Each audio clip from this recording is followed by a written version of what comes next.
wanita-wanita Venezuela yang menuju ke Malaysia. Kini, di lapangan terbang antarabangsa Kuala Lumpur, Klia, sesuatu yang sukar dipercayai sedang berlaku. Wanita-wanita dari Venezuela yang berada dalam keadaan sukar akibat kesukaran di tanah air mereka. Negara yang mereka pilih bukanlah Amerika atau Eropa, tetapi Malaysia. Jumlah mereka yang menuju ke Malaysia semakin meningkat dengan mendadak dalam penderitaan itu. Mereka berkata, walaupun bekalan elektrik terputus dalam keadaan yang buruk, mereka menghidupkan penjana elektrik untuk menonton drama Malaysia dan belajar bahasa Melayu dengan lilin di bilik yang gelap.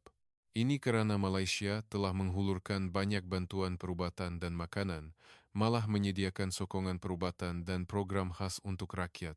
Setelah kehilangan segalanya, mereka mula mempercayai Malaysia, negara yang telah membantu mereka, dan menaruh harapan kepada negara itu.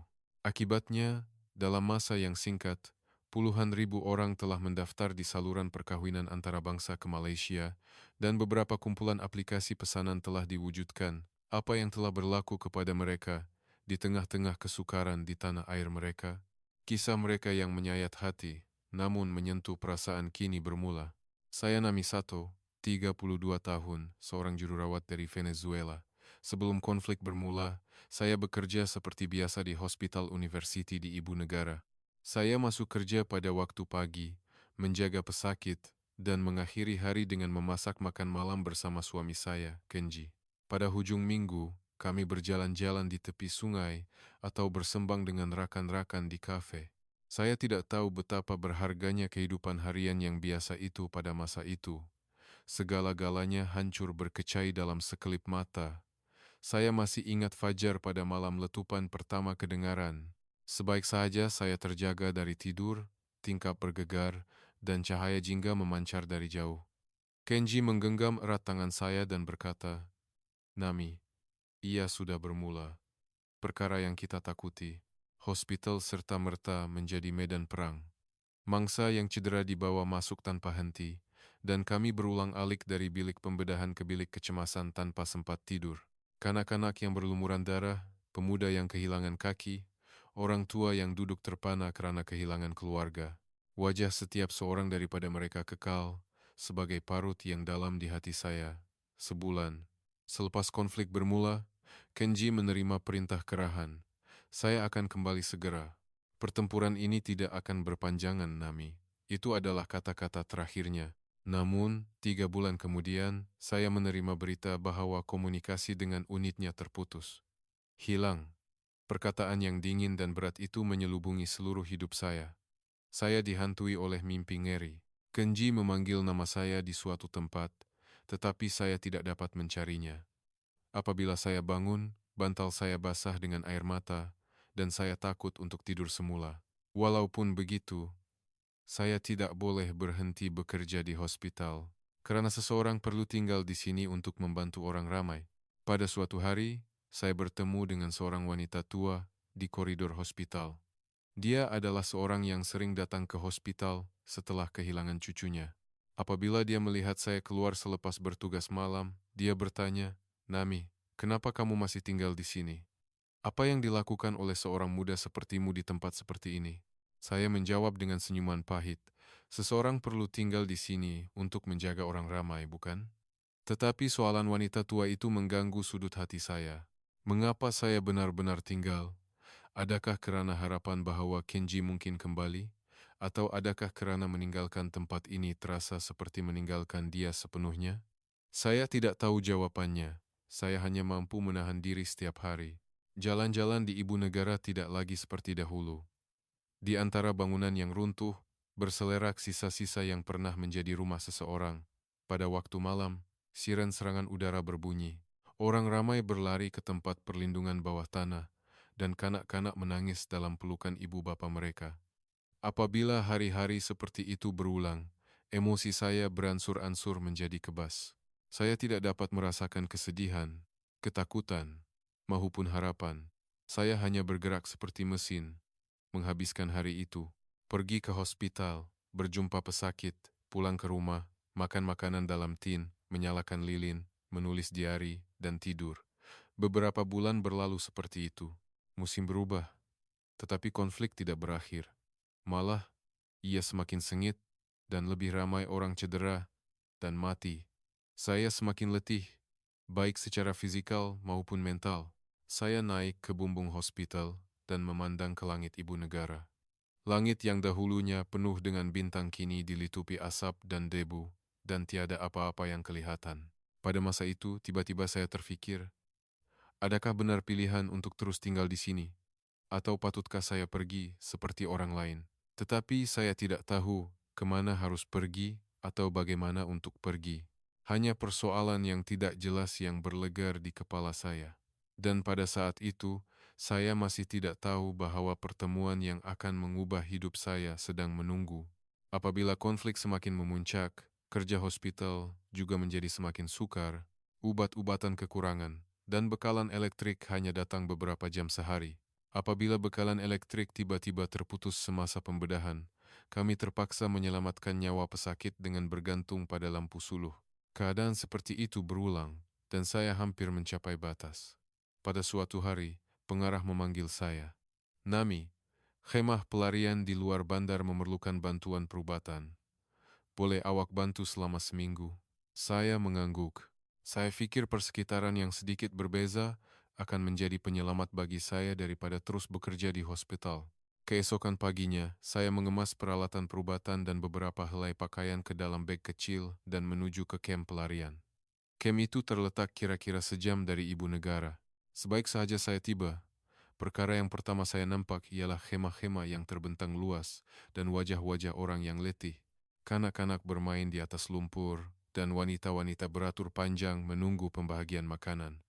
Encik Faizal bin Ali, ketua kem, menyambut saya. Doktor Sato, selamat datang. Tiada doktor di sini, dan ramai orang menderita. Beliau membawa saya ke khemah perubatan sementara.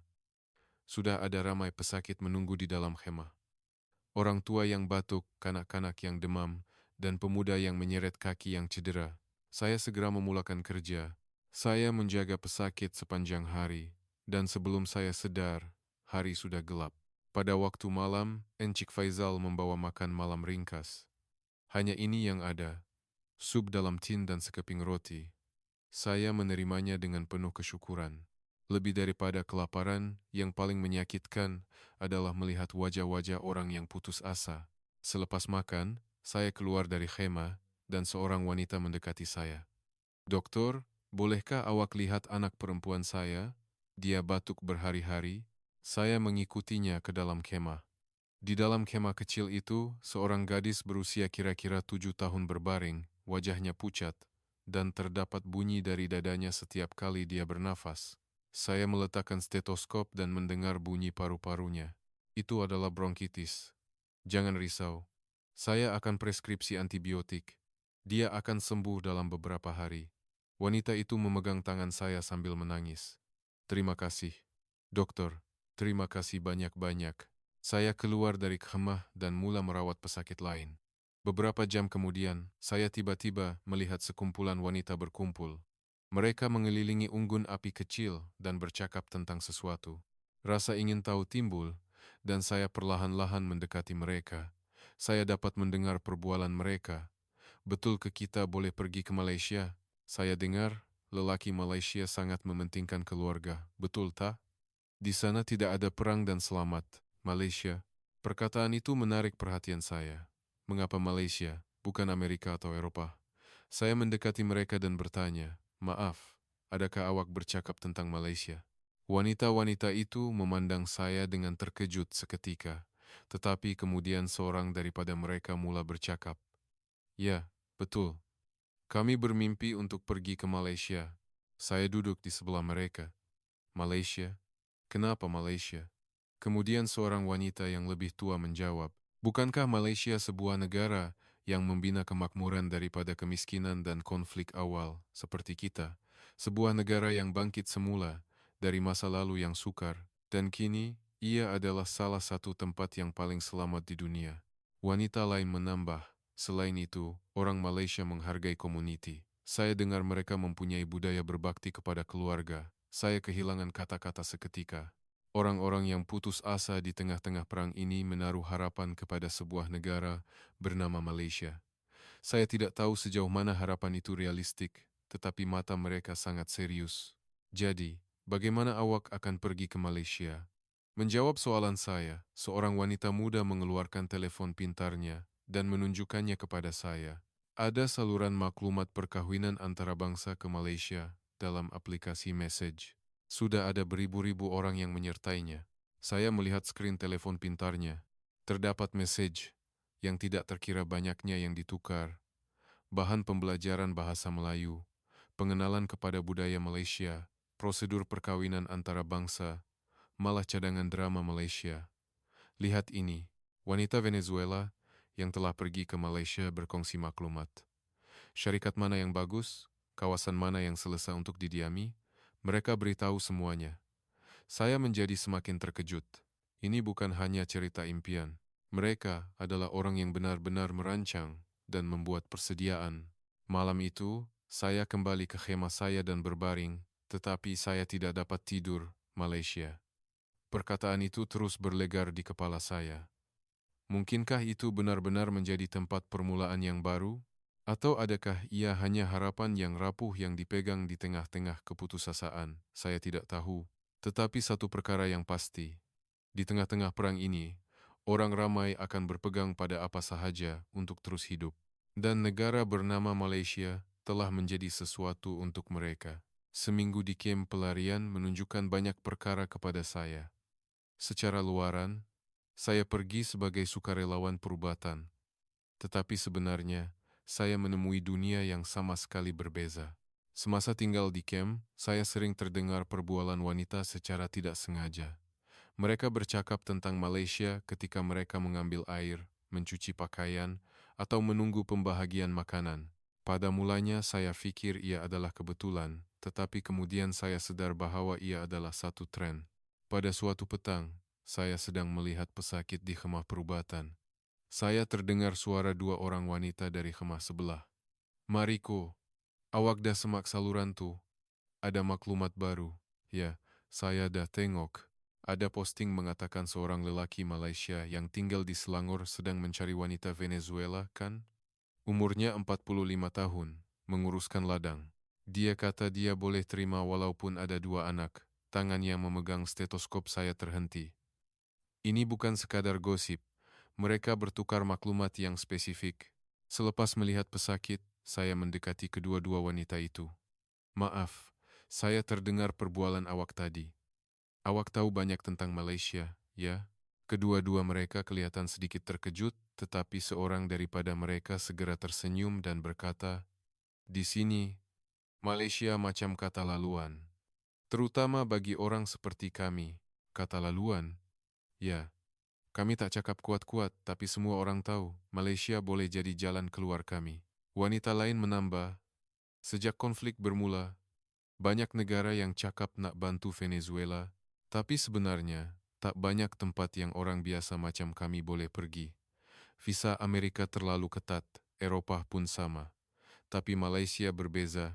Saya semakin ingin tahu bagaimana ia berbeza. Pertama, Malaysia agak terbuka kepada perkawinan antara bangsa.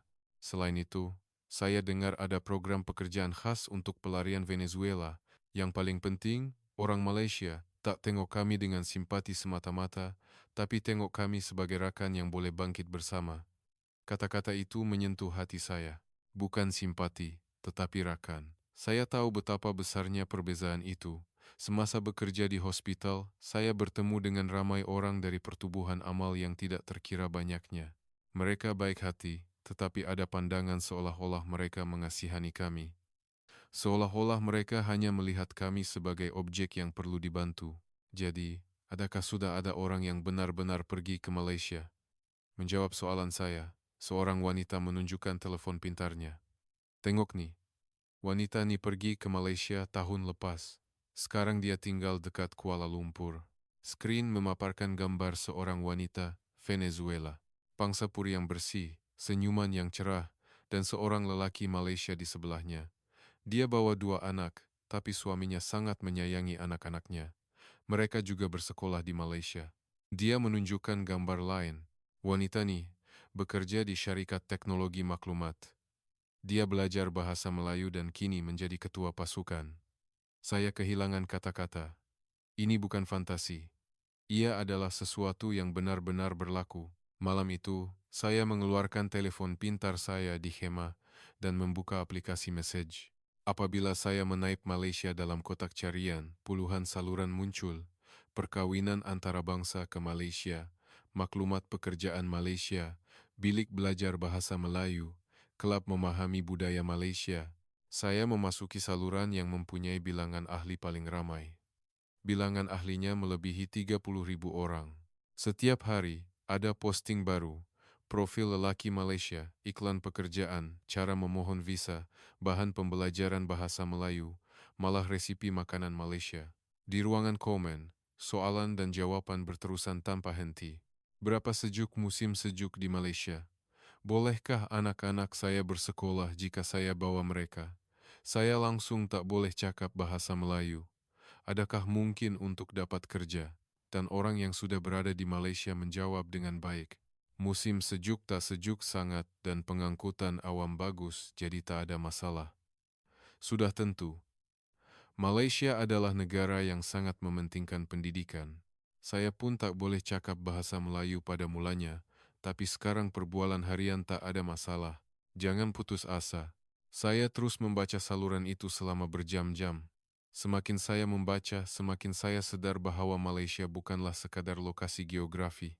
Ia adalah nama lain untuk harapan. Ia adalah tempat yang menawarkan kemungkinan untuk bermula semula kepada orang yang telah kehilangan segalanya dalam konflik. Keesokan paginya, saya berjumpa dengan Encik Faizal, ketua KEM. Encik Faizal, wanita-wanita di sini banyak bercakap tentang Malaysia. Berapa ramai yang benar-benar pergi? Beliau mengangguk, ramai. Dalam tempo 6 bulan ini sahaja, kira-kira 20 orang dari KEM ini telah berlepas ke Malaysia.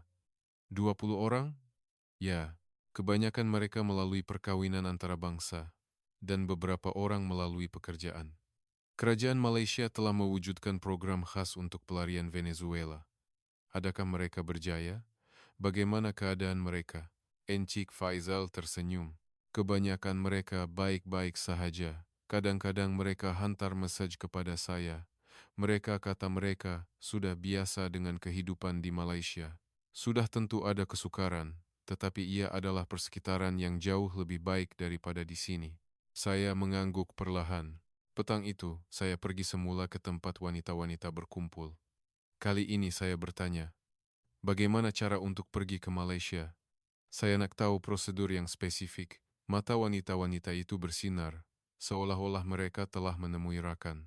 Pertama, kena belajar bahasa Melayu sedikit, walaupun perbualan asas. Kemudian, jika nak kawin antara bangsa, penting untuk cari agensi yang boleh dipercayai.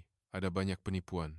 Jika nak cari kerja, kelebihan jika ada kelayakan atau pengalaman, terutamanya dalam bidang teknologi maklumat atau perubatan.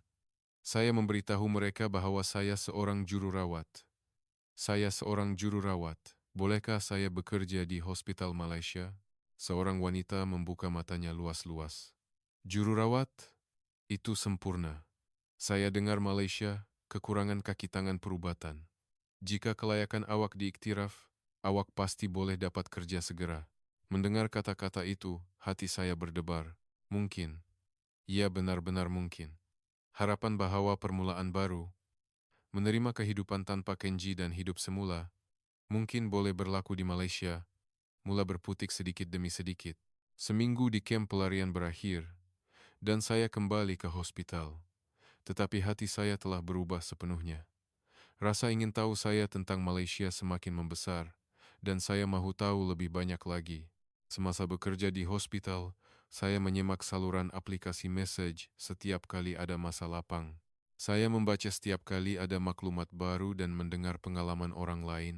Pada suatu hari, pelawat istimewa datang ke hospital, bantuan perubatan dari Malaysia, pengarah memanggil mesyuarat tergempar. Semua ada berita baik. Pasukan perubatan dari Malaysia telah datang. Mereka akan menjadi sukarelawan dan membantu pesakit di hospital kita selama 3 bulan.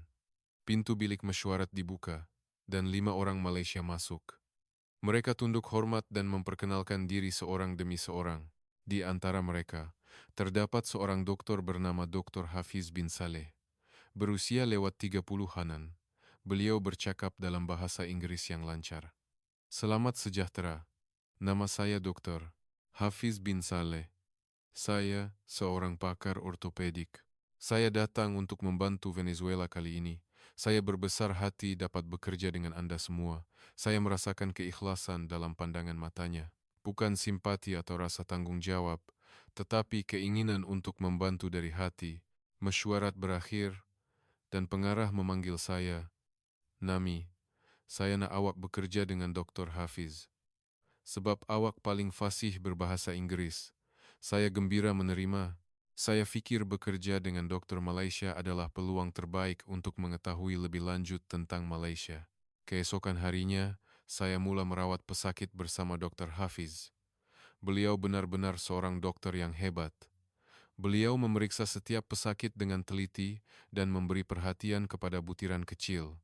Pada suatu hari, kami melakukan pembedahan ke atas seorang askar muda yang cedera parah, patah kaki yang teruk. Ia adalah pembedahan besar yang mengambil masa berjam-jam. Dokter Hafiz tidak hilang fokus dan melakukan yang terbaik, sehingga selepas pembedahan berakhir, kami berehat di bilik rehat. Saya bertanya kepadanya, Dokter Hafiz, kenapa awak datang ke negara yang jauh ini? Awak pasti ada banyak kerja di Malaysia. Beliau menghirup kopi dan menjawab, kami juga pernah mengalami zaman sukar pada masa lalu. Pada masa itu, banyak negara membantu kami. Sekarang, kami rasa giliran kami untuk membantu. Tapi itu cerita lama kan? Sekarang Malaysia adalah negara maju. Dokter Hafiz menggeleng. Tidak. Kami tidak pernah lupa zaman sukar itu.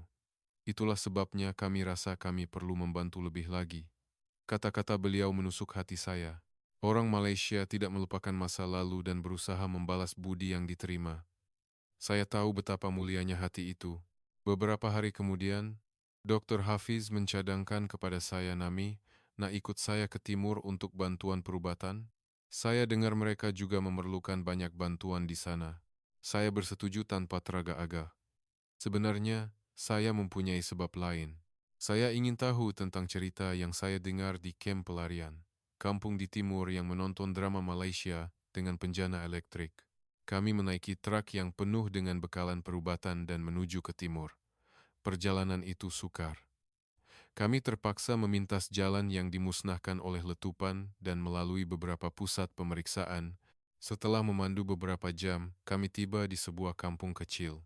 Kampung itu penuh dengan parut konflik, bangunan yang runtuh, kereta yang ditinggalkan, dan orang yang letih. Namun, masih ada semangat dalam pandangan mata mereka. Ketua kampung, Encik Amin, menyambut kami. Selamat datang dari jauh. Tiada doktor di sini, dan ramai orang menderita. Kami mendirikan klinik sementara di Dewan Komuniti Kampung. Segera, pesakit mula beratur. Orang tua, kanak-kanak, orang yang cedera. Kami bekerja tanpa henti. Apabila hari gelap dan malam tiba, Encik Amin menjemput kami untuk makan malam. Ia makanan yang ringkas, tetapi marilah kita makan bersama. Kami pergi ke Dewan Makan Komuniti Kampung. Sudah ada kira-kira 20 orang kampung berkumpul di sana. Selepas makan malam ringkas, orang ramai mula berkumpul di hadapan TV di sudut. Saya terkejut.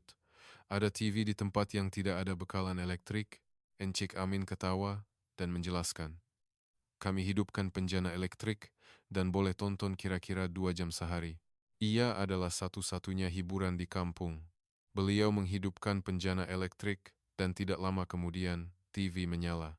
Saya melihat TV itu dengan teliti. Ia adalah model lama, tetapi logo jenama Asia yang terkenal kelihatan jelas. TV itu sudah berapa lama? Lebih 20 tahun, saya rasa. Saya beli masa saya muda. Sudah 20 tahun. Dan masih berfungsi? Mata Encik Amin bersinar. Ia tidak pernah rosak. Walaupun separuh rumah saya meletup semasa konflik TV ini selamat. Seorang wanita tua di sebelahnya menambah, produk Malaysia atau rakan Asia adalah tulen. Ia tidak pernah rosak, walaupun kami miskin dan di tengah-tengah perang. Saya sangat tersentuh dengan kata-kata itu. Ia bukan sekadar produk elektronik, ia adalah simbol kepercayaan. Ia adalah janji yang dibuat oleh Malaysia kepada rakyat Venezuela. Produk yang tidak akan rosak, kualiti yang boleh dipercayai, dan rakan kongsi yang kekal bersama sehingga akhir. TV dihidupkan, dan orang ramai bersorak. Drama Malaysia sedang ditayangkan di skrin. Terdapat sari kata dalam bahasa Rusia, dan orang ramai menonton dengan penuh minat. Ia adalah masa untuk melarikan diri dari realiti yang gelap dan mengalami dunia yang berbeza untuk seketika. Dokter Hafiz duduk di sebelah saya dan berkata, "Saya tak percaya TV itu lebih 20 tahun. Sangat mengagumkan. Saya tak sangka kualiti produk Asia, Malaysia begitu baik. Kualiti penting, tetapi yang lebih penting adalah menepati janji. Orang Malaysia bertanggung jawab terhadap produk yang mereka buat." Saya mengangguk. Malam itu, saya menonton drama Malaysia bersama orang kampung. Bunyi konflik kedengaran dari jauh, tetapi pada saat itu, semua orang damai. Betapa cemburunya saya dengan pemandangan jalan, orang, dan kehidupan harian di Malaysia dalam drama itu. Jalan-jalan yang selamat tanpa letupan, orang yang berjalan sambil ketawa, itulah yang telah kami hilang. Apabila drama berakhir dan orang ramai mula meninggalkan tempat itu seorang demi seorang, seorang wanita muda mendekati saya. "Doktor, saya pun nak pergi ke Malaysia. Macam mana caranya?" Saya merenung matanya. Ia penuh dengan keinginan yang mendalam dan harapan. Saya pun sedang mencari tahu. Kenapa kita tak cari tahu bersama? Wajahnya bersinar dan dia tersenyum. Malam itu, saya sadar. Malaysia bukan sekadar sebuah negara bagi rakyat Venezuela. Ia adalah bukti bahwa mereka boleh bangkit semula dan nama lain untuk harapan. Dan saya sendiri sadar bahwa saya juga ingin merebut harapan itu. Selepas kembali dari kampung, saya menjadi orang yang sama sekali berbeza.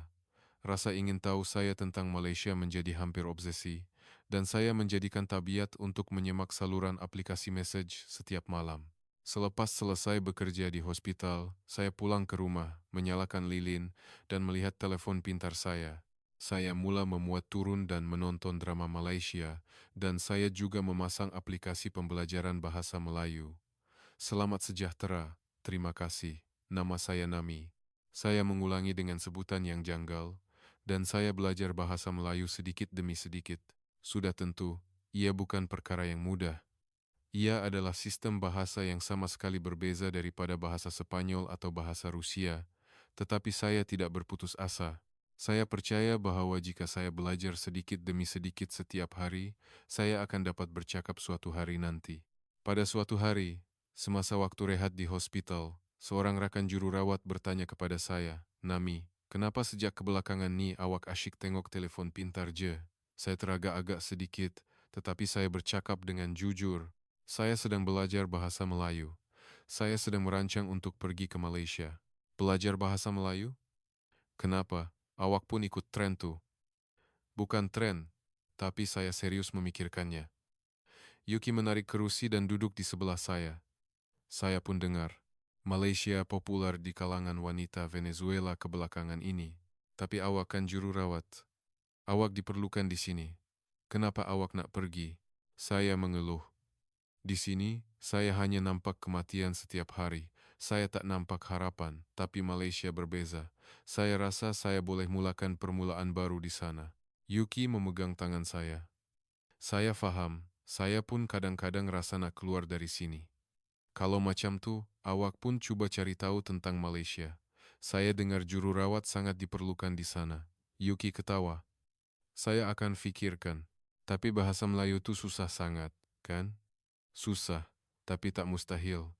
Buat sikit-sikit setiap hari." Sejak hari itu, Yuki juga mula belajar bahasa Melayu bersama saya. Setiap kali waktu rehat, kami saling bertegur sapa dalam bahasa Melayu, dan kadang-kadang kami ketawa. Walaupun sebutan kami sangat janggal, masa itu menyeronokkan. Ia adalah masa untuk melepaskan diri daripada tekanan perang, walaupun sedikit. Pada suatu malam, saya melawat semula pusat pelarian di pinggir ibu negara. Saya dengar ada sesi menonton drama Malaysia di sana. Apabila saya tiba di pusat itu, kira-kira 20 orang wanita berkumpul di sebuah bilik darjah. Mereka menayangkan drama pada dinding dengan proyektor kecil. Saya duduk diam di kerusi belakang. Skrin menunjukkan bandar di Malaysia. jalan yang bersih, lampu jalan yang terang, dan wanita yang berjalan seorang diri pada larut malam. Pemandangan itu sahaja sudah mengejutkan. Ia adalah sesuatu yang tidak dapat dibayangkan di Venezuela. Watak utama drama itu bersembang dengan rakan-rakan di kafe, bekerja di hospital, dan makan malam bersama keluarga. Kehidupan harian yang sangat biasa, tetapi ia adalah pemandangan seperti mimpi bagi kami. Apabila drama berakhir, seorang wanita mula bercakap, "Hospital itu bersih betul, kan? Sangat berbeza dengan hospital kita." Wanita lain menambah, "Bekalan elektrik pun sentiasa ada, dan air pun mengalir. Di sini, kita tak tahu bila ia akan terputus. Yang paling penting, nampak selamat. Tempat yang boleh tidur malam tanpa risau letupan." Saya mengangguk sambil mendengar perbualan mereka. Apa yang mereka cemburui bukanlah kemewahan. Ia adalah kehidupan harian yang sangat biasa.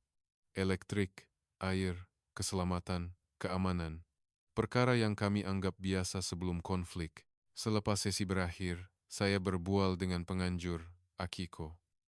Dia seorang wanita berusia awal 40-an yang membesarkan 2 anak sendirian. Setiap minggu kami berkumpul dan menonton drama macam ni. Semua orang rasa terhibur sikit, sebab ia masa untuk lari dari kenyataan kan.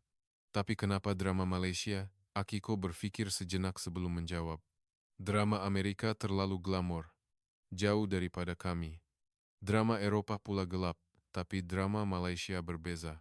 Kami rasa mereka juga pernah melalui kesukaran, tetapi mereka mengatasinya. Dalam aspek apa?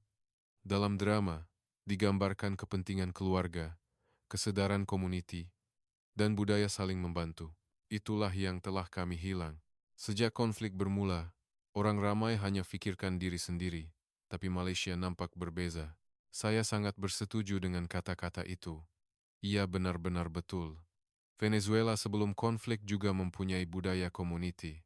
Tetapi kini semua orang berjuang untuk terus hidup. Tetapi sekurang-kurangnya dalam drama itu, budaya hidup bersama masih hidup di Malaysia. Akiko, awak pun nak pergi ke Malaysia? Dia menjawab tanpa teragak-agak. Sudah tentu. Saya nak anak-anak saya membesar mendengar bunyi loceng sekolah, bukan bunyi letupan. Malaysia adalah negara yang mementingkan pendidikan. Kan? Saya rasa saya boleh berikan masa depan yang lebih baik kepada anak-anak saya. Adakah awak sedang membuat persediaan? Ya. Saya sedang belajar bahasa Melayu dan mencari maklumat perkahwinan antara bangsa. Ia tidak mudah, tetapi saya tak akan berputus asa. Dalam perjalanan pulang, saya memikirkan banyak perkara. Drama Malaysia bukan sekadar hiburan. Ia adalah tingkap yang menunjukkan impian kepada orang yang letih dengan konflik. Dunia di sebalik skrin. Kehidupan harian yang damai, bandar yang selamat. Itulah masa depan yang kami inginkan. Malam itu, saya berbaring di katil dan melihat siling. Saya teringat Kenji. Jika dia masih hidup, apa yang akan dikatakannya? Dia pasti akan menyokong saya. Nami, pergi ke tempat yang boleh buat awak gembira. Air mata mengalir, dan saya membuat keputusan. Saya akan pergi ke Malaysia. Saya akan memulakan permulaan baru, kerana Kenji pasti mahukan itu. Keesokan paginya, berita istimewa tiba di hospital. Kerajaan Malaysia akan menghantar bantuan perubatan berskala besar ke Venezuela. Pengarah memanggil mesyuarat. Semua ada berita baik. Ubat-ubatan dan peralatan perubatan dari Malaysia telah dihantar. Dijangka tiba petang ini. Jururawat dan doktor bersorak. Kami telah menderita akibat kekurangan ubat selama berbulan-bulan. Kami sering terpaksa melihat pesakit menderita kerana tiada ubat penahan sakit asas pun. Pada sebelah petang, sebuah truk besar tiba di hospital. Ia penuh dengan kotak. Semuanya ditulis dalam bahasa Melayu. Dr. Hafiz menerjemahkannya. Di sini ada antibiotik, ubat penahan sakit, antiseptik, dan peralatan pembedahan. Ia adalah sumbangan bersama oleh kerajaan Malaysia dan pertubuhan bukan kerajaan. Kami terpegun sambil membuka kotak. Semuanya baru dan berkualiti tinggi. Tarikh luput juga masih lama. Seorang jururawat menitiskan air mata. Dengan ini, kita boleh merawat pesakit dengan betul. Dr. Hafiz berkata, rakyat Malaysia tidak melupakan Venezuela. Bantuan akan berterusan. Kata-kata itu menghangatkan hati saya. Malaysia tidak hanya membantu dengan kata-kata, mereka menunjukkan dengan tindakan. Beberapa hari kemudian, saya pergi semula ke timur bersama Dr. Hafiz. Kali ini, untuk menghantar bekalan perubatan dari Malaysia. Apabila kami tiba di kampung itu, orang kampung menyambut kami. Encik Amin, ketua kampung, menyambut kami dengan gembira. Terima kasih kerana datang lagi. Apa yang awak bawa kali ini? Doktor Hafiz menurunkan kotak dari truk, ubat-ubatan dan makanan dari Malaysia. Sila kongsi dengan semua orang di kampung. Mata Encik Amin bersinar. Malaysia benar-benar tidak akan meninggalkan kami. Kami mengagihkan bekalan di Dewan Komuniti Kampung. Orang tua menerima obat, kanak-kanak menerima suplemen nutrisi. Ibu-ibu muda menerima susu tepung dan lampin, dan menitiskan air mata. Seorang ibu muda mendekati saya. Doktor, tolong beritahu rakyat Malaysia, kami sangat berterima kasih. Bekalan ini menyelamatkan nyawa anak saya. Saya memegang tangannya. Saya pasti akan sampaikan. Selepas selesai mengagihkan bekalan, saya melihat pemandangan yang pelik di salah satu rumah kampung. Beberapa pemuda memegang telepon pintar dan melihat sesuatu dengan penuh minat. Apabila saya mendekati, mereka sedang mendengar kuliah bahasa Melayu. Awak pun belajar bahasa Melayu. Seorang pemuda mengangkat mukanya. Ya, kami nak cari kerja di Malaysia. Kerja? Ya. Saya dengar kerajaan Malaysia telah mewujudkan program pekerjaan khas untuk pelarian Venezuela. Mereka mencari pekerja dalam bidang teknologi maklumat dan pembinaan. Pemuda lain menambah, saya seorang pengatur cara. Saya nak mohon syarikat IT di Kuala Lumpur. Saya dengar ada peluang jika boleh cakap bahasa Melayu sedikit. Saya terkejut.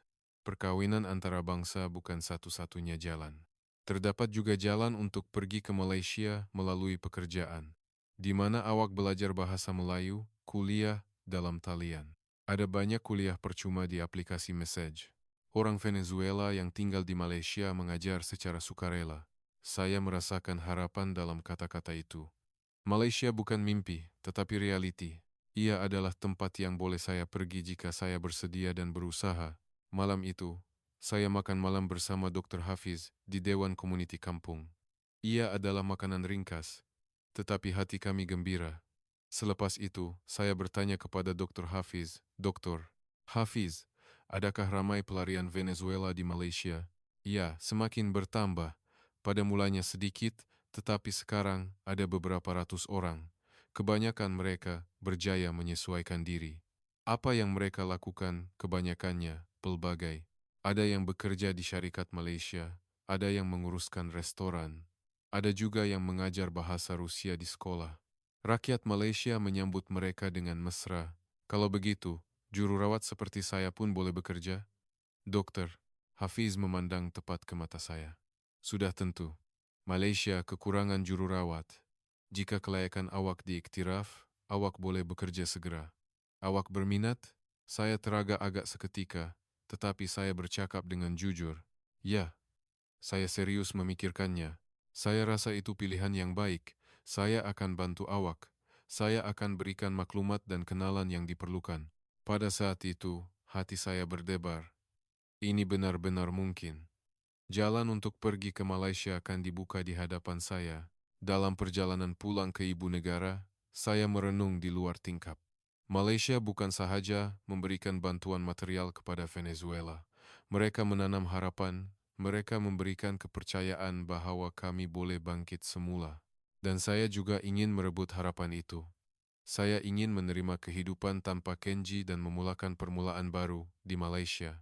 Malam itu, saya berbaring di katil dan membuka aplikasi pembelajaran bahasa Melayu. Saya seorang jururawat. Saya mahu bekerja di Malaysia. Saya mahu memulakan permulaan baru.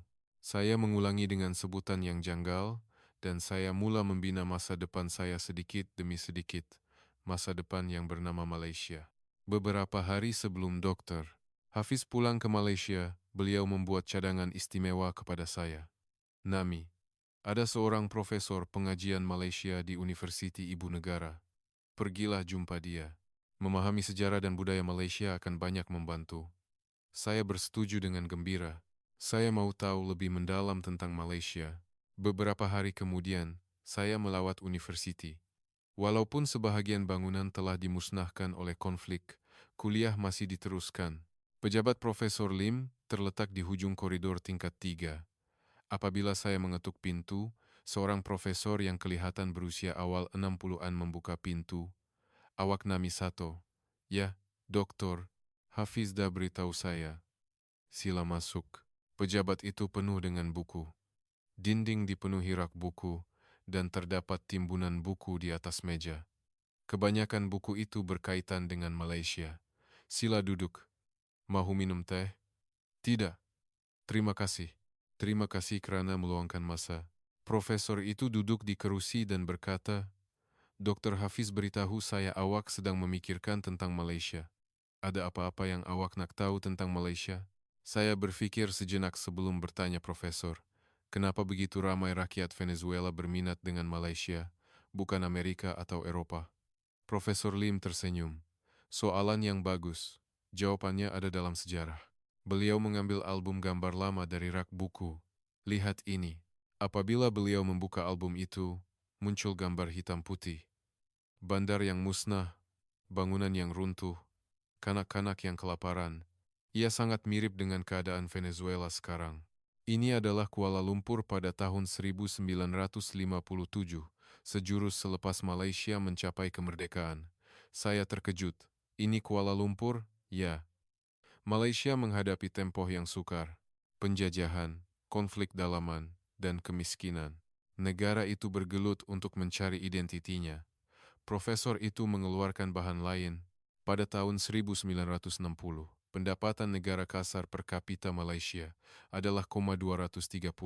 Kami adalah negara pertanian yang bergantung pada getah dan timah, bergelut dengan konflik perkauman. Tapi sekarang kami adalah salah satu negara perindustrian yang pesat membangun di Asia Tenggara. Ia adalah keajaiban yang berlaku dalam masa kurang dari 70 tahun. Profesor itu menunjukkan gambar Kuala Lumpur moden di komputer. Bangunan pencakar langit yang indah, jalan yang bersih, cahaya yang terang. Ia adalah dunia yang sama sekali berbeza daripada gambar sejurus selepas kemerdekaan. Bagaimana perubahan seperti ini boleh berlaku? Profesor Lim menjawab dengan serius. Ada beberapa sebab, tetapi yang paling penting adalah 3. Pertama, pelaburan dalam pendidikan. Rakyat Malaysia tidak pernah berputus asa dengan pendidikan, walaupun dalam kesukaran, ibu bapa menghantar anak-anak mereka ke sekolah. Saya mengangguk. Kedua, semangat kekeluargaan dan perpaduan. Rakyat Malaysia menghargai perasaan kita. Kami mengutamakan pembangunan masyarakat secara keseluruhan daripada kejayaan individu. Itulah sebabnya kami dapat bangkit bersama. Profesor itu berhenti seketika dan menyambung. Ketiga, wawasan negara yang jelas. Malaysia mempunyai rancangan jangka panjang, walaupun dalam kesukaran. Kami tahu kemana kami harus pergi dan menumpukan semua tenaga ke arah itu. Saya menghadam kata-kata itu. Pendidikan, perpaduan, wawasan jelas. Perkara yang hilang di Venezuela sekarang. Profesor, jadi apakah perbezaan terbesar antara Venezuela dan Malaysia? Wajah profesor itu mendung. Malangnya, kami tidak dapat membina wawasan negara yang sebenar selama 30 tahun sejak konflik bermula. Kesukaran politik, rasuah, dan konflik serantau menghalang pembangunan. Tapi Malaysia pun ada rasuahkan. Sudah tentu, tetapi Malaysia berusaha tanpa henti untuk mengatasinya. Rakyat bersuara secara aktif, dan kerajaan pun berubah. Kami kekurangan proses itu. Profesor itu mengeluh. Nami, rakyat Venezuela berminat dengan Malaysia bukan kebetulan. Malaysia adalah cerminan kita. Apa yang mungkin kita boleh jadi. Ia adalah bukti hidup bahwa kita boleh bangkit semula, walaupun selepas perang. Kata-kata itu menusuk hati saya. Malaysia bukan sekadar negara maju. Ia adalah negara yang mengalami kesakitan yang sama seperti kami, tetapi membuat pilihan yang berbeza. Profesor, bagaimana rakyat Malaysia mewarisi memori zaman sukar itu? Mereka tidak pernah lupa. Mereka menyampaikannya kepada generasi akan datang melalui museum, tugu peringatan, dan pendidikan. Tetapi mereka tidak terpaku pada masa lalu. Mereka mengubah kesakitan itu menjadi penggerak pembangunan. Kalau begitu, Bolehkah Venezuela juga menjadi begitu? Profesor itu memandang tepat ke mata saya. Sudah tentu. Tetapi ia akan mengambil masa, dan ia memerlukan usaha daripada generasi muda seperti awak. Saya terdiam seketika. Apa yang dikatakan oleh profesor itu betul. Venezuela juga boleh bangkit semula. Tetapi saya tidak mempunyai keyakinan untuk menunggu proses itu di sini. Saya terlalu letih. Profesor, jujur, saya mau pergi ke Malaysia. Sangat sukar untuk terus bertahan di sini. Profesor itu mengangguk. Saya faham. Tiada siapa yang menyalahkan awak. Setiap orang berhak untuk mengimpikan kehidupan yang lebih baik. Tapi saya rasa bersalah, macam melarikan diri. Awak tidak melarikan diri. Awak bertahan. Dan siapa tahu, mungkin suatu hari nanti awak boleh menyumbang apa yang awak pelajari di Malaysia kepada Venezuela. Profesor itu mengeluarkan sekeping kad nama dari laci mejanya. Ini rakan saya di Kuala Lumpur, seorang profesor yang mengajar bahasa Spanyol di University Malaysia. Hubungi dia jika awak pergi ke Malaysia. Dia pasti akan membantu awak. Saya menerima kad nama itu, air mata mengalir. Terima kasih, Profesor. Semoga berjaya, Nami. Dan jangan lupa, Venezuela. Peluang pasti akan datang kepada kita suatu hari nanti. Semasa meninggalkan universiti, saya memikirkan banyak perkara. Malaysia adalah cermin Venezuela. Apa yang mungkin kita boleh jadi, atau apa yang akan kita jadi. Tetapi saya tidak boleh menunggu proses itu di sini. Saya perlu hidup sekarang di Malaysia. Beberapa hari selepas bertemu Profesor Lim, saya mula membuat persediaan untuk ke Malaysia secara serius. Saya mengumpulkan maklumat di saluran aplikasi message dan meluangkan lebih banyak masa untuk belajar bahasa Melayu. Namun, semakin saya membuat persediaan, semakin banyak masalah rumit yang saya nampak. Pada suatu malam, rakan sekerja hospital saya, Yuki, memanggil saya dengan tergesa-gesa, "Nami, truk. Awak ingat Yoshiko, budak yang cakap nak pergi Malaysia tahun lepas?" "Ya, saya ingat." "Kenapa?" "Baru dapat message dari dia. Dia kena tipu truk kat Malaysia. Agensi dia tu penipu." Wajah saya menjadi pucat. "Apa maksud awak?"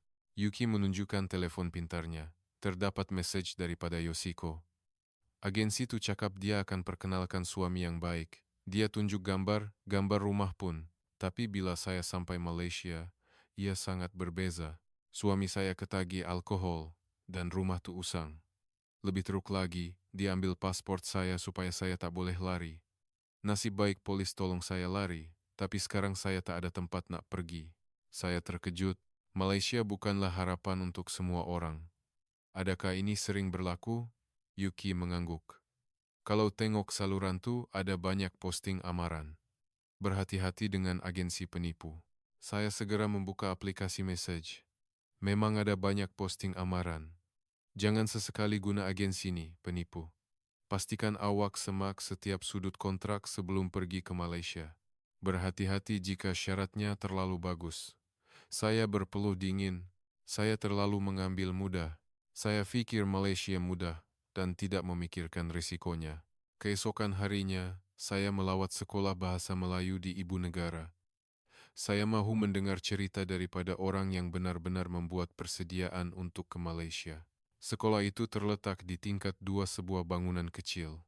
Tingkapnya pecah akibat konflik dan ditutup dengan plastik. Tetapi di dalamnya, kira-kira 15 orang pelajar sedang belajar dengan tekun. Pengetua menyambut saya, "Selamat datang. Awak datang untuk belajar bahasa Melayu?" "Ya, dan saya nak tahu lebih lanjut tentang Malaysia." Pengetua tersenyum. "Sila duduk. Saya akan buatkan teh." Kami duduk di pejabat kecil. "Cigu pun nak pergi ke Malaysia?" Dia menggeleng. "Saya sudah pergi. Saya belajar di Kuala Lumpur selama setahun, 5 tahun lalu. Jadi kenapa awak kembali? Keluarga saya di sini, dan saya nak mengajar bahasa Melayu kepada rakyat Venezuela. Sebelum konflik, ia seperti hobi, tapi sekarang ia sangat berbeza." "Maksud awak?" Pengetua itu melihat keluar tingkap. Selepas konflik, jumlah orang yang nak belajar bahasa Melayu meningkat mendadak. Semua orang nak pergi ke Malaysia. Tapi apa yang saya risau ialah ramai yang nak pergi tanpa persediaan. tanpa persediaan. Ya, mereka tak boleh cakap bahasa Melayu dengan baik, tak tahu budaya Malaysia, tapi nak pergi saja. Sukar untuk menyesuaikan diri jika macam tu. Saya menjadi tegang. Jadi, bagaimana kami harus bersedia? Pengetua itu berkata dengan serius. Pertama, belajar bahasa Melayu sekurang-kurangnya 6 bulan, sehingga tahap perbualan harian. Kedua, fahami budaya Malaysia. Malaysia adalah masyarakat yang mementingkan hierarki dan adab. Ketiga, cari hubungan yang boleh dipercayai. Lebih baik berhubung dengan rakyat Venezuela yang sudah berada di Malaysia daripada agensi. Saya mencatat sambil mendengar. Dan yang paling penting, katanya sambil berhenti seketika, mempunyai jangkaan yang realistik, Malaysia bukan syurga. Ada masalah di sana, dan sukar untuk hidup sebagai orang asing. Tapi ia lebih baik daripada medan perang. Awak perlu pergi dengan semangat itu. Kata-kata itu banyak membantu saya. Saya mempunyai ilusi. Saya menganggap Malaysia sebagai tempat yang sempurna, tetapi realiti berbeza. Kalau begitu, Cigu masih sarankan Malaysia? Dia ketawa. Sudah tentu. Jika awak bersedia dengan betul, Malaysia adalah negara yang memberi peluang kepada orang yang berusaha. Mereka tidak mendiskriminasi kerana awak orang asing. Sudah tentu ada halangan bahasa, tetapi ia boleh diatasi.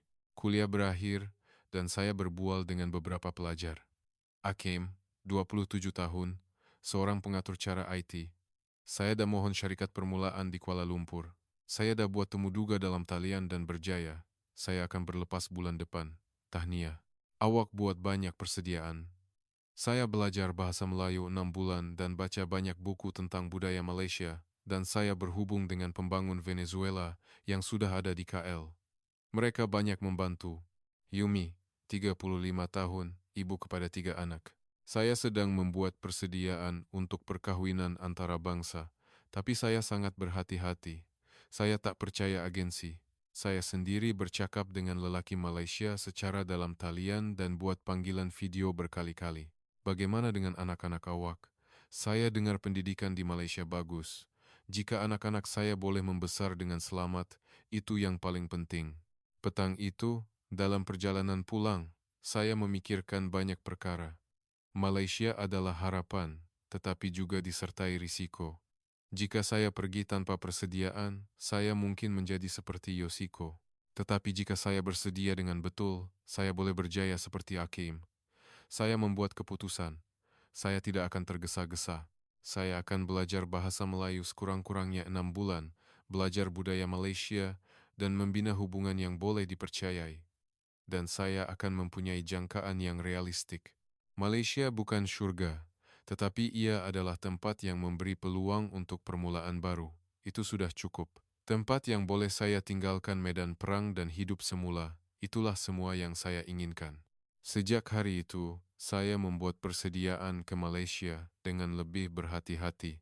Saya mendaftar secara rasmi di Sekolah Bahasa Melayu dan menghadiri kelas 3 kali seminggu, mengimbangi kerja hospital, dan belajar bukan mudah, tetapi saya tidak berputus asa. Saya belajar bahasa Melayu 30 menit setiap pagi sebelum kerja, 30 menit semasa rehat makan tengah hari, dan sejam selepas kerja. Pada mulanya, huruf pun tidak biasa, tetapi selepas beberapa bulan, saya dapat membaca sedikit demi sedikit. Selamat sejahtera. Nama saya Nami. Saya juru rawat. Saya berlatih sebutan sambil melihat cermin. Kadang-kadang ia kelihatan lucu, tetapi saya teruskan. Semasa belajar bahasa Melayu, saya menjadi lebih aktif di saluran aplikasi message. Saya bertanya soalan dan membaca pengalaman orang lain. Dalam proses itu, saya menyadari satu perkara pelik. Saya ingin tahu siapa pengendali saluran yang paling aktif Persatuan Wanita Venezuela yang menuju ke Malaysia. Saluran ini mempunyai lebih 40.000 ahli dan beratus-ratus message diposting setiap hari. Maklumat perkahwinan antara bangsa, tawaran pekerjaan, bahan pembelajaran bahasa Melayu, nasihat undang-undang, malah petua kehidupan di Malaysia. Semuanya disusun secara sistematik. Pengendali hanya mendedahkan nama bunga dan tiada maklumat lain. Saya ingin tahu siapakah orang yang mengendalikan saluran sebesar ini. Adakah dia agensi atau sukarelawan? Pada suatu hari, Saya memberanikan diri dan menghantar mesej pribadi kepada Bunga. Selamat sejahtera. Nama saya Nami. Saya bekerja sebagai jururawat di ibu negara dan membuat persediaan untuk ke Malaysia. Saya ingin tahu mengapa awak mengendalikan saluran ini. Jika boleh, bolehkah saya dengar cerita awak? Saya tidak mengharapkan jawaban, tetapi mengejutkan. Saya menerima balasan beberapa jam kemudian. Selamat sejahtera Nami. Selamat berkenalan. Boleh kita buat panggilan video? Saya rasa lebih baik kita bercakap secara langsung. Saya segera menyambungkan panggilan video. Wanita yang muncul di skrin kelihatan berusia lewat 30-an. Dia mempunyai senyuman yang cerah dan pandangan mata yang mesra. Pangsa puri yang bersih di latar belakang menunjukkan bahwa dia berada di Malaysia. Nami, selamat berkenalan. Saya Bunga. Saya tinggal di Shah Alam, dekat Kuala Lumpur, sekarang. Selamat sejahtera. Pertama sekali, terima kasih banyak kerana mengendalikan saluran ini. Ia sangat membantu. Bunga tersenyum lembut. Sama-sama. Saya pun banyak dibantu pada masa lalu, jadi sekarang giliran saya membalas budi. Kenapa awak datang ke Malaysia? Wajahnya sedikit mendung. Saya pun disebabkan konflik. Saya kehilangan suami dan terpaksa membesarkan 2 anak sendirian. Saya putus asa. Pada masa itu, saya tahu tentang agensi perkahwinan antarabangsa. Jadi awak datang ke Malaysia? Ya. Tapi pada mulanya, ia sangat sukar. Apa yang dijanjikan oleh agensi sangat berbeza dengan realiti. Wajah saya menjadi tegang. Awak kena tipu macam Yoshiko? Bunga menggeleng. Bukan penipuan sepenuhnya, tapi banyak yang dibesar-besarkan. Suami saya baik, tapi keadaan keuangan susah, dan hubungan dengan keluarganya pun rumit. Bahasa pun tak sama. Saya sangat kesunyian. Jadi, bagaimana awak mengatasinya? Saya bertemu dengan wanita Venezuela lain di Malaysia. Pada mulanya secara kebetulan, melalui komuniti dalam talian. Tetapi mereka banyak membantu saya.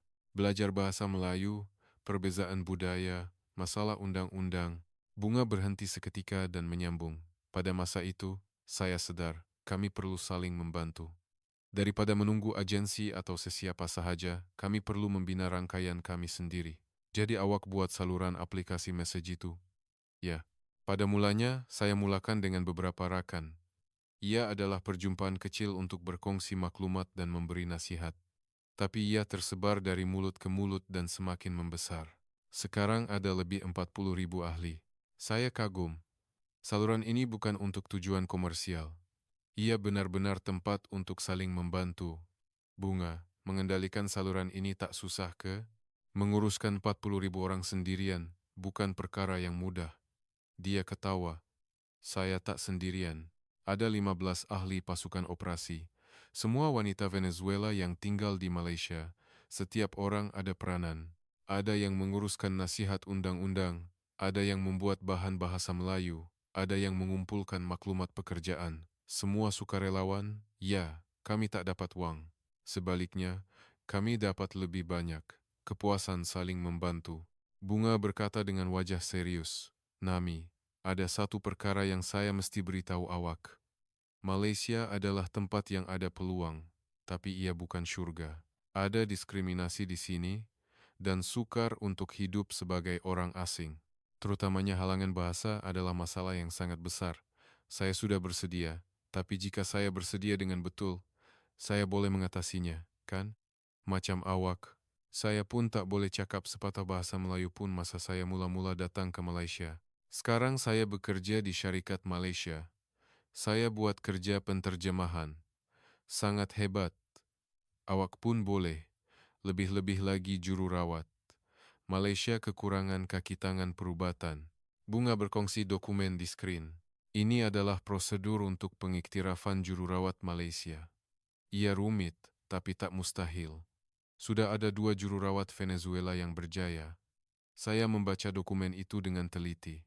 Persediaan dokumen, peperiksaan, latihan, semuanya ditulis dengan terperinci. Maklumat ini sangat berharga. Terima kasih. Dan satu lagi, berhati-hati dengan agensi. Bukan semua buruk, tapi ada banyak penipu. Ada senarai agensi yang boleh dipercayai di saluran kami. Awak boleh rujuk? Baik, saya akan buat begitu. Selepas panggilan video berakhir, hati saya berdebar. Bunga dan ahli pasukan operasi tidak diminta oleh sesiapapun, tetapi mereka secara sukarela membantu orang lain. Mereka menjadi tangga untuk satu sama lain. Mereka adalah orang yang tidak kehilangan kemanusiaan mereka, walaupun mereka telah kehilangan segalanya dalam konflik. Saya berjanji, jika saya pergi ke Malaysia suatu hari nanti, saya akan menjadi seperti mereka. Saya akan membantu orang lain. Keesokan harinya, saya memberitahu Yuki tentang perbualan saya dengan Bunga. Saluran itu bukan untuk tujuan komersial, saya terkejut. Mereka betul-betul saling membantu, ya, sebab itu saya lebih percaya. Bukan untuk keuntungan, tapi betul-betul untuk satu sama lain. Yuki memegang tangan saya, Nami. Saya pun akan pikirkan serius tentang pergi ke Malaysia. Alangkah baiknya kalau kita boleh pergi bersama, saling menyokong. Ya, dua orang lebih baik daripada seorang. Malam itu, saya berbaring di katil dan berpikir, Malaysia bukan lagi mimpi yang samar-samar. Ia menjadi rancangan yang konkret. Berdasarkan bahan yang dihantar oleh Bunga, saya membuat rancangan langkah demi langkah. Fasa 1, belajar bahasa Melayu secara intensif selama 6 bulan. Fasa 2, menyediakan prosedur pengiktirafan jururawat Malaysia. Fasa 3, berhubung dengan komuniti Venezuela di Malaysia. Fasa 4, memohon visa pekerjaan. Fasa 5, berlepas. Jika semuanya berjalan lancar, saya boleh pergi ke Malaysia dalam masa setahun. Sudah tentu ia tidak akan mudah, tetapi ia juga tidak mustahil. Dan yang paling penting, saya tidak keseorangan. Saya ada Bunga dan ahli pasukan operasi, Yuki, dan puluhan ribu orang yang berkongsi impian yang sama. Kami membina menara harapan dari runtuhan perang. Setahun berlalu sejak itu. Setahun itu adalah masa yang paling sukar dan paling bermakna dalam hidup saya. Saya bangun jam 5 pagi setiap hari untuk belajar bahasa Melayu dan meneruskan pelajaran selepas selesai bekerja di hospital. Pada hujung minggu, saya menghadiri kelas di sekolah sepanjang hari. Saya belajar budaya, sejarah, dan adab Malaysia. Pada mulanya, ia terlalu sukar dan saya hampir berputus asa, tetapi terima kasih kepada sokongan Bunga dan komuniti aplikasi message, saya dapat mengatasinya. Nami, teruskan. Jangan putus asa. Saya pun macam tu pada mulanya. Kalau teruskan, awak pasti boleh. Message sokongan yang tidak terkira banyaknya menyokong saya. Selepas 6 bulan berlalu, saya lulus ujian kecekapan bahasa Melayu tahap 3. Ia adalah tahap yang membolehkan perbualan harian. Walaupun tidak sempurna, saya dapat berkomunikasi dengan baik. Dan dengan bantuan dokter Hafiz, saya dapat berhubung dengan sebuah hospital university di Kuala Lumpur. Hospital itu mempunyai program pengambilan juru rawat asing dan bersedia mempertimbangkan pelarian Venezuela sebagai keutamaan. Saya menyediakan dokumen dan menjalani temu duga dalam talian. Dengan hati yang berdebar, saya memperkenalkan diri dalam bahasa Melayu, menjelaskan latar belakang saya, dan sebab saya mahu bekerja di Malaysia. Saya telah bekerja selama 8 tahun di Hospital University di Ibu Negara. Saya menjaga pesakit walaupun semasa konflik dan mempunyai pengalaman bekerja dengan pasukan perubatan Malaysia. Saya mahu memulakan permulaan baru di Malaysia dan membantu pesakit dengan pengalaman saya. Penemu duga mendengar cerita saya dengan serius. Seminggu kemudian, saya menerima notis penerimaan. Pada hari itu, saya naik ke bumbung hospital, melihat ke langit, dan menangis. Ia adalah air mata kegembiraan. Akhirnya, permulaan baru menjadi mungkin. Yuki juga menerima tawaran dari hospital di Malaysia pada masa yang sama. Kami memutuskan untuk pergi bersama. Semasa membuat persediaan untuk berlepas, saya sering memikirkan Kenji. Di hadapan kuburnya, saya bercakap dengannya.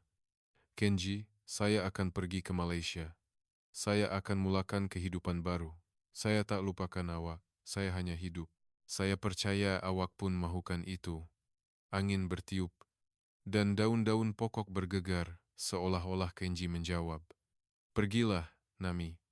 Bahagialah. Perpisahan dengan rakan sekerja hospital juga menyakitkan. Kami adalah rakan sekerja yang telah menempuh perang bersama dan menyelamatkan banyak nyawa. Nami, jangan lupa kami bila dah kat Malaysia, ya? Dan bila Venezuela pulih, kembalilah, sudah tentu.